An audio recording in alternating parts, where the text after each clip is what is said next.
v predlaganih sklepih so podane pobude, ki bi jih podal kot poslanec v inštitutu pobud vladi oziroma ministrstvu. To bi lahko postoril v svojem imenu, v imenu poslanske skupine, v imenu stranke in ne nazadnje pripada koaliciji, ki podpira vlado, ki bi lahko že sama šla v te aktivnosti.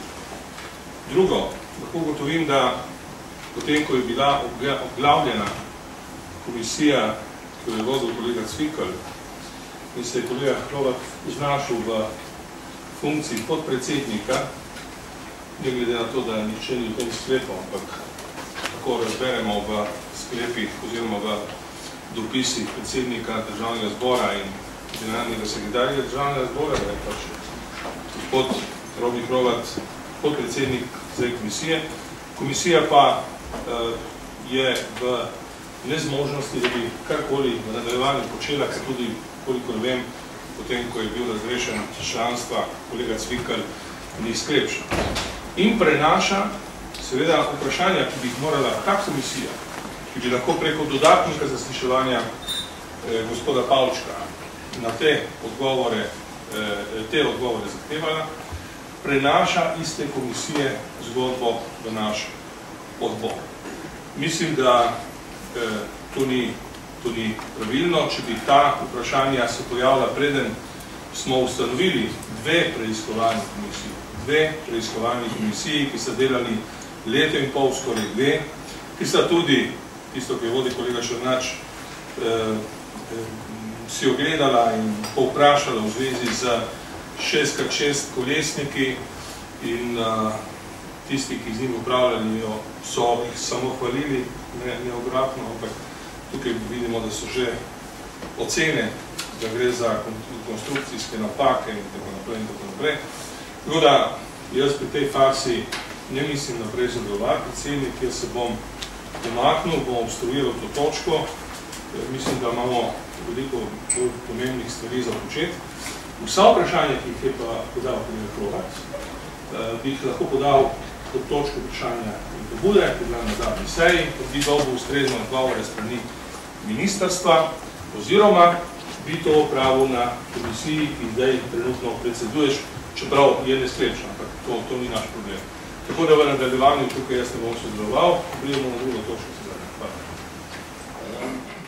Rekel sem že, lepo prosim, da pri vseh teh zadevah to upoštevate, da enkrat, ko se Državni zbor odloči, da bo uvedel preiskovalno komisijo, takrat to teče po zakonu o kazenskem postopku, teče bistveno na višji in bolj zahtevnejši ravni, kot pa neka seja, kot je ta. In zaradi tega, ker mi tega nismo mogli opraviti, je Državni zbor to preiskovalno komisijo ustanovil.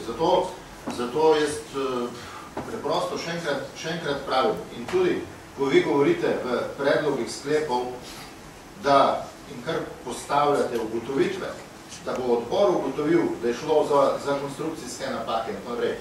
Predstavniki Slovenske vojske so neštetokrat rekli, kako dobre izkušnje imajo z valovki na Kosovu, v Bosni, v Afganistanu in še kjer druge.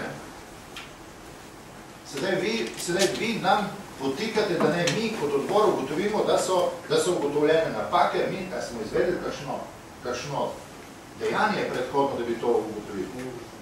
Ja, če ste vi ugotovili, potem prav, ampak do zdaj na odboru za obrambo razen obratnih trditev, dobrih izkušenj in tudi Italijani, ko smo se pogovarjali na Kosovu, mogoče ste bili celo zraven, v katerem kontingentu sodelujemo, so rekli, kako dobre izkušnje imajo s temi, z našimi 6x6. Ampak vse to ni bistveno. Prav bi bilo, da resnično nehamo delati ali pa nehate delati meglo, da v ministrstvu pojasni samo eno stvar. Zakaj dokumenti, ki so odključeni, niso šli v kupe, gospod Črnač zna povedati, da jih je ne vem koliko metrov, papirju je sem vse pregledal v prostorih v Državnem zboru. Zakaj teh dokumentov, ki imajo datum, ki imajo vse uradne oznake, niso prišli v gradivo Državni zbor. Kako nekateri ljudje, ki so bili vse skozi zraven, recimo neki gospod Senica, ki ga tukaj kar enkrat ni, se pojavlja pri vseh teh zadevah in kaj počne pravzaprav, ko vas servisira z raznimi dokumenti. In jaz, tako kot gospod Jurij, jaz bom še poslušal te, recimo, razpravo, ki jih boste upravili. Sam se ne mislim več vključevati, zanima me to vprašanje, oziroma ne mislim se vključevati zaradi tega, ker sem trdno prepričan, da ne sme odbor za obrambo posegati v tej fazi v postopke, ki jih opravlja preiskovalna komisija. Na preiskovalni komisiji imate vso možnost zaslišati ne vem koliko ljudi še dodatno, da dobite odgovore na tiste, ki jih je domnevno napačne dal gospod Pavčas. Vi tudi veste, kaj pomeni pričati pod za prisego krivo in tako naprej. Tega na odboru za obrambo moramo početi in nismo poklicani za to. Imamo povsem jasna pooblastila in pristojnosti. In zato lepo prosim, ta vprašanja morajo iti, če so odprta nazaj, tam, kjer so domnevno prišla. Iz preiskovalne komisije tako imenovane Črnačove, ki ni želel nič zaslišati razen 4 prič, ki jih je sam določil naprej in samo eden je bil nosilec javnih pooblastil takrat, ko je to predlagal. Ali pa sedaj vaše preiskovalne komisije, prej ciklove, kot se je to delovno pojemalo in da tam ta vprašanja razčistiti.